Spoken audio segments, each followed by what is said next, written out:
Good morning. This is the day after the final round of the Reykjavik Open 2025.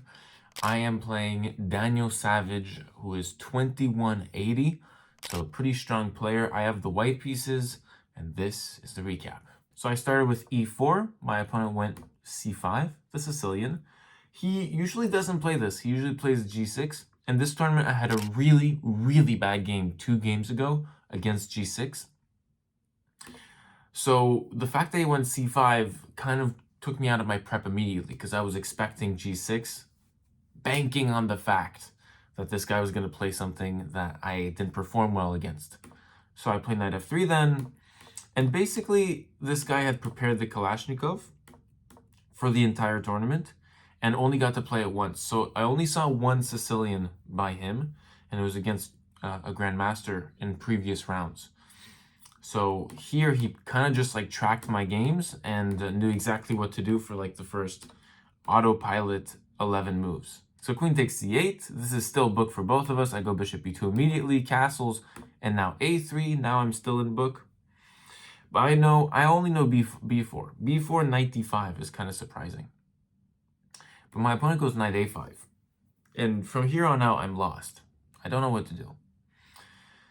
Knight a5 is very simple. I mean, the knight is going to c4, attacking this, threatening my bishop pair. I didn't know what to do to prevent knight c4. Concretely, I can't go b3 to prevent knight c4 because of queen takes. So that leaves the most obvious option. I can't go b4 because obviously this falls.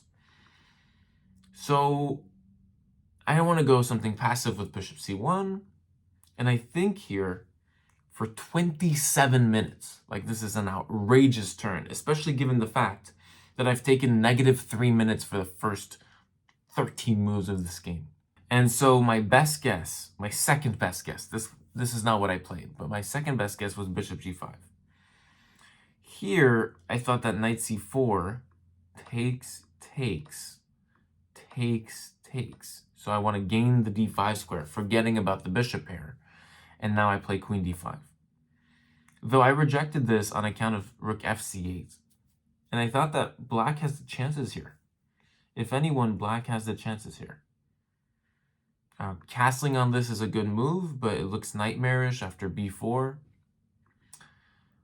I don't know. I just thought that black has so much energy on this c-file. Let me know what you think. I don't want to go for this. So instead, I went with an absolute Leela move. So if you don't know Leela, Leela is a chess engine, just like Stockfish, just like Komodo, just like Fritz. But Leela had a special encryption that made it look at moves that humans would not necessarily first look at. And so, if you can guess, I played g4. Which Game Review says is a mistake. But really, you'll see is not actually that bad. It's only small edge for black. Obviously, the idea is that we want to go g5 to kick this knight off of this pretty d5 square and jump in and attack this bishop. But we are weakening this short castles.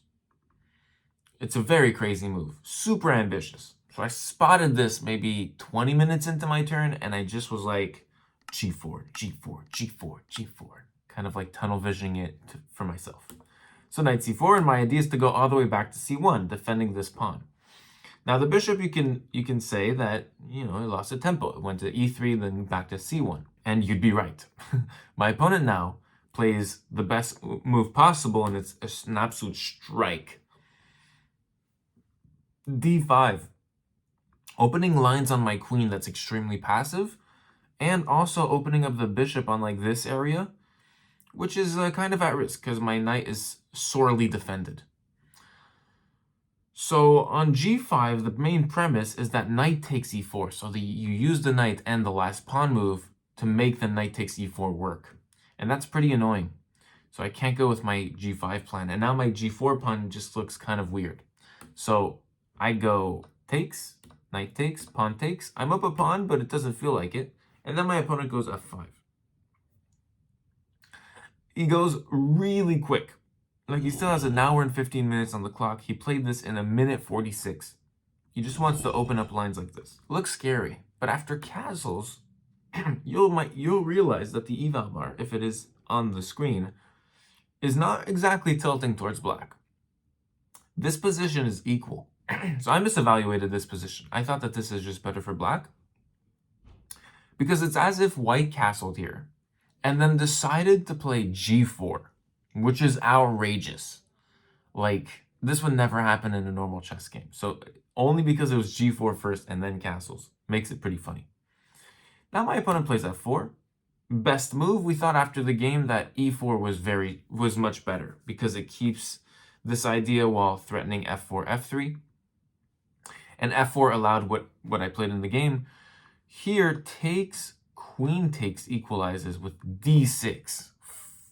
Pretty nice. So I played bishop f3. And here I'm just blocking these pawns. If I manage to do so correctly, this bishop becomes bad. If it can't find a nice post, let's say on c5. So here it's pretty blockaded. I mean, black didn't get what they wanted with opening their files. Now rook b6 came as a surprise. My opponent wants a rook lift directly pointed at my king or next to my king. But I didn't like this move because I played b3. A little bit better would have been rook e1, just to pressure this and better prepare b3. Still no availability to rook lift this rook. But I played b3 first, knight down, and my idea was to block this rook across. Rook e1. Little bit better was bishop b2. And the reason is that now I'm allowing this takes bishop f6. Rook has to move bishop c3, and now it's not obvious. If I go bishop d2, takes, and queen takes g4 check is winning for black. My queen's deflected off of this pawn. So if I go, let's say, rook f1, then my bishop falls. And if I go rook e2, then I like f3 things, even queen takes g4 directly. So that is a very hard to spot tactic. My opponent goes normal knight f7. Normal blunder. Clearing the 6th rank for the rook to move. And so here, I'm already at 20 minutes. And I decide to take a crucial 5 minutes, which is 25% of my time. And so I play bishop b2. And I was like, I said to myself, you just took a quarter of your time. This better be a good move. And I think it was. So I was just looking at how dangerous these are because he's playing so fast. My opponent took only 40 minutes out of his entire time in a very complicated and sharp position. Best here was just taking. You would think that there were tactics like this, but really this bishop is protected on f3 from my queen. So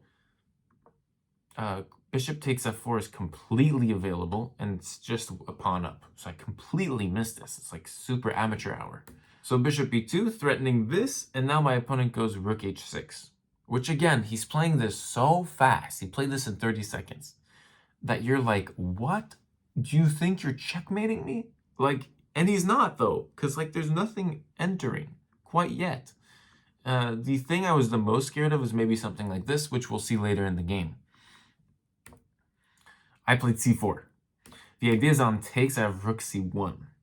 And if knight here to defend a little bit too greedy, then I thought takes, and if knight takes, I go queen e2, and this knight is lost. And I saw this with like 12 minutes on the clock. My opponent goes bishop d6. And now I thought if rook takes, now my opponent realizes his plan with bishop d6 with queen d8, queen h4, queen h2. So I took, and much to my surprise, my opponent goes queen c5, and now my pawns are completely stuck. Rook c2 only moved to equalize. Now it's perfectly equal position. As I said, I'm up a pawn from the beginning. So if I can hold that pawn, long term, I got the advantage. Knight g5. Trying to pressure this bishop to get f3 in. As long as I hold that bishop, I'm fine. And then I was like, wait, isn't he just giving this pawn? And then I tried, because like, I would say old me, so like me from 6 months ago, would disrespect his rating, would disrespect his blunder, and just think, okay, let's just take. With like 3 minutes on the clock, I can see myself past me doing this easy. But then I was a little patient and less naive, and I thought rook e8, oh no. And then once I move my bishop, rook takes, queen takes, and knight takes with a fork. So of course, I didn't do that, except I did. bishop takes e5. Rook e8, bishop c3 is my idea. Now when you take, I take here, and I keep the defense on my bishop. My opponent is audibly gasping, okay? And I was like, is he playing the psychological game? I didn't care enough to care, but I did end up caring, which was annoying because it might have been a bluff. But he said after the game it was genuine, like he was actually pissed at himself. Queen takes a3 is next, attacking this. Now I go rook c3 to block and defend. Queen back to c5. And now I go queen e2. And suddenly I'm still a pawn up. Although I just gave one here, I was up a pawn earlier, up 2 pawns, back to pawn up. And I'm threatening some counterplay. So it's getting dangerous for white. Black has no back rank defenders. My opponent goes queen d4. Again, this guy has 42 minutes versus 2 minutes.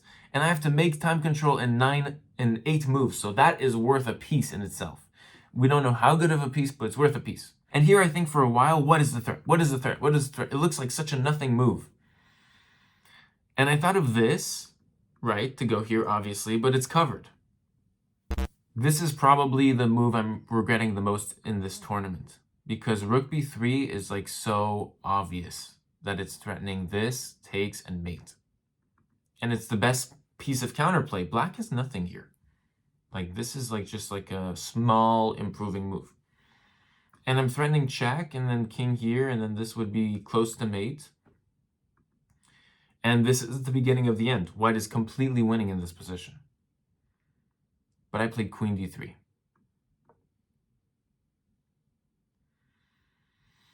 Queen d3 has prime to trade queens, and this is exactly my weakness when I'm down on time pressure. I don't look at my opponent's best move. I only look if my next move blunders. Clearly this doesn't blunder, but after queen e5, damn near's blunders. So my bishop is attacked. And now it's not so obvious. If I go bishop here, then there's rook h3. So then I was like, okay, maybe I should repeat. But if I repeat, there's knight takes f3. And if queen takes, and I'm down a piece. And if rook takes, I lose my queen. So I wasn't feeling comfortable here. Here, white has one move to defend, and it's rook king f1.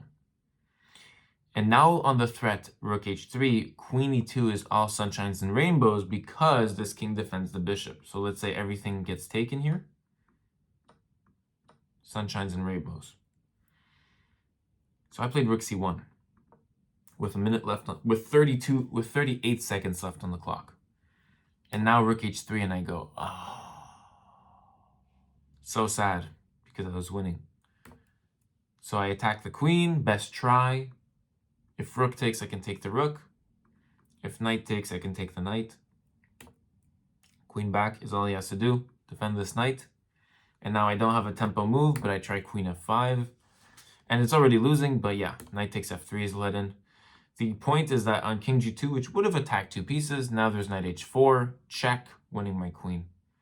So I have to go king f1. And then takes, check, and after a few checks, I have to resign because I'm just down a piece and it's going to be more. This was a pretty crushing game because I was winning.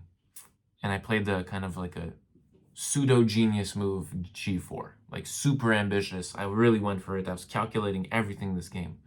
I gave it my all. I was on 3 coffees the entire time. I normally don't even drink coffees, even in morning rounds. But this was a morning round, and I decided to go for coffee. I end the tournament with 4.5 out of 9. I lose a couple points to my rating, but the experience gained is unforgettable. And thank you for coming along this journey. It only makes the success that much sweeter. Thank you so much for watching. And on to the next.